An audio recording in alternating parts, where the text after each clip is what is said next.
ভয় ধারণ করার প্রয়োজন নেই। যাদব শ্রেষ্ঠ বাসুদেব, দেবকন্যা দেবকী, আপনার কল্যাণ হোক। হিরণ্যাক্ষ যখন পৃথিবীকে জলে ডুবিয়ে দিয়েছিল, তখন আমি বরাহ অবতার রূপে পৃথিবীর উদ্ধার করেছিলাম। নরসিংহ অবতার রূপে আমি হিরণ্যকশিপুর বধ করেছিলাম। আমি বামন অবতার রূপে রাজা বলিকে পাতাল লোকে স্থাপিত করি।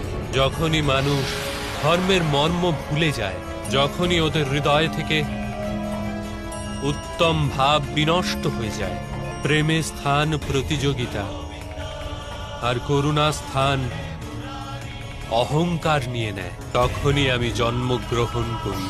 আজ আবার অবতার রূপ ধারণ করার সময় উপস্থিত হয়েছে আমার সম্মুখে।